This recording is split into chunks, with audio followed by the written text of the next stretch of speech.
The Newsday continues here on One News Now. I'm Charles Lejano. The Philippine government continues repatriation of overseas Filipinos in Ukraine who wish to come home amid the country's growing tension with Russia. Marian Enriquez with the details. This is the street right now. Everything is peaceful. Just like any ordinary day, this is how some OFWs in Kiev, Ukraine's capital, describe the situation amid the growing tension with Russia. 36-year-old Ruby Jean is among the 380 Filipinos currently there. She lives with her husband Volodymyr and their 9-month-old son. She says the Philippine government has a contingency plan for them should the situation escalate. Okay naman po kami kasi ang Philippine government todo suporta po talaga sila sa amin. Chine-check kami lagi. I will take metro, I'll walk. People will be doing the same mundane, usual things as if nothing happened. But the fear or an invasion, of course, yeah. Some parents have evacuated their kids to bunkers, according to Volodymyr.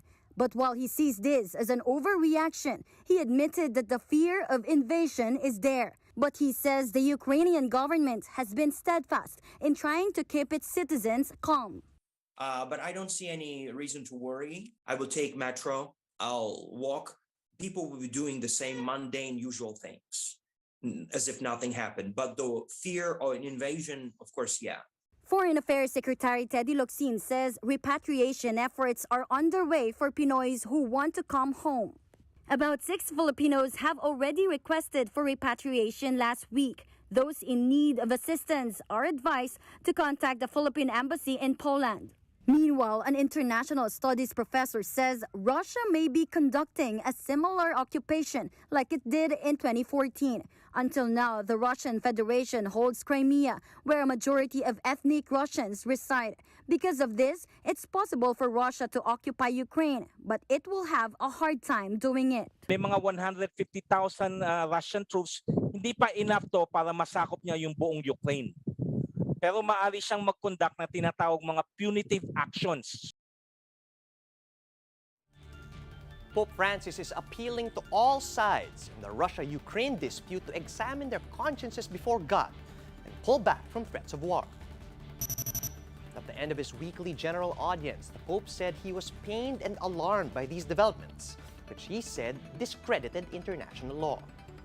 The Pope did not specify the massing of Russian troops at the Ukraine borders, but he told the faithful that, quote, the peace of everyone is once again threatened by vested interest.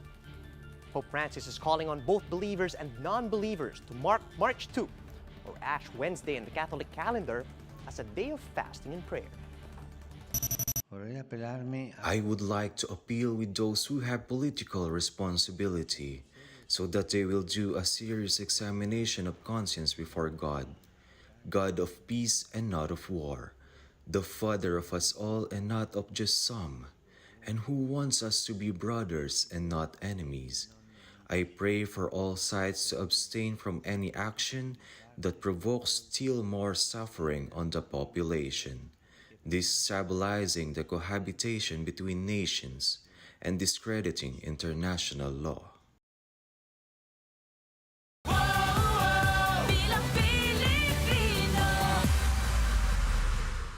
The BBM Sara unit team is now trending online. This comes after their proclamation rally today that was supposedly going to be held at the so-called Gimbal Stadium in Iloilo. But the supposed stadium is actually the grounds of the Gimbal National High School. In a now-deleted post, the public high school previously announced that the area would be closed today for disinfection. But netizens uploaded photos showing preparations for a campaign sortie for the Marcos Duterte tandem since last night.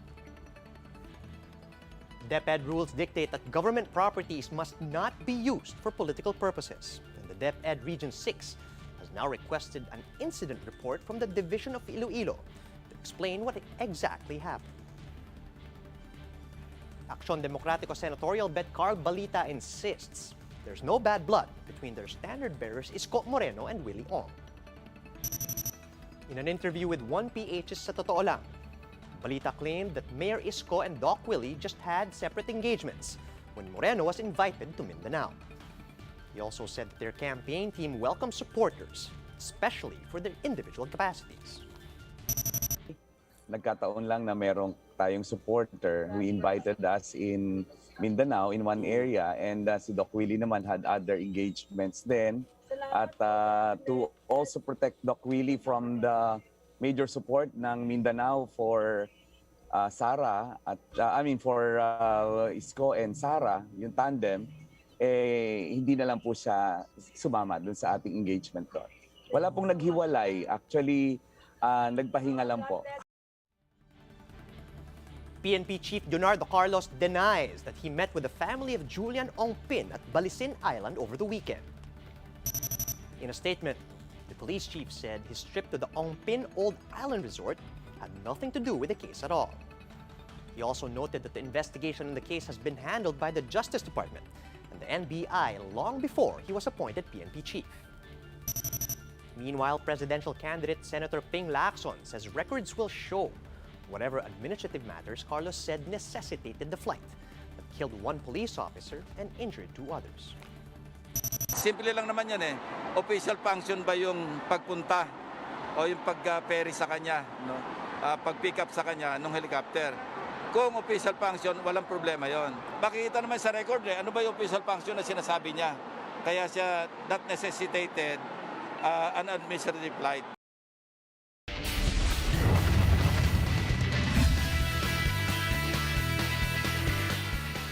As Gilas Pilipinas gears up for the upcoming window of the FIBA World Cup Asian qualifiers, the team has downsized to 15 members from its original 22-man pool.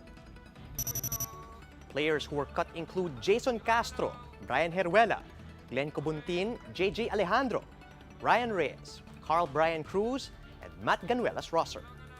Head coach Chot Reyes reiterates the need to focus on the big picture as Team Gilas seeks to use the Asian qualifiers to build chemistry ahead of the World Cup. Gilas was set to play 4 games in February. Their competitor South Korea pulled out from the FIBA World Cup qualifiers in Manila over COVID-19 concerns. What we've learned in this environment that we are playing in now is that you can never really know what to expect. So right now, the best thing that we can do is stay ready, to be prepared. And the only thing we can focus on is our own health. Here's a quick look at some of today's headlines. Several countries, including the Philippines, are now feeling the effects of the tension between Russia and Ukraine, with oil prices continuing to soar. Vice President Leni Robredo is campaigning in Cebu today, while former Senator Bongbong Marcos will be visiting Iloilo.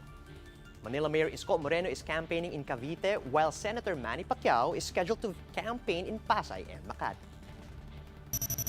And Olympic pole vaulter EJ Obiena bags the gold at the Orlen Copernicus Cup in Poland. And those are the top stories at this hour. Join us again later at 2 p.m. as we continue to monitor the day's biggest stories. You can also catch One News on Signal Play. Register for a free account at www.signalplay.com and stream One News live anytime, anywhere. I'm Charles Lejano. Mask on, wash hands, and stay safe, Philippines. We are One News.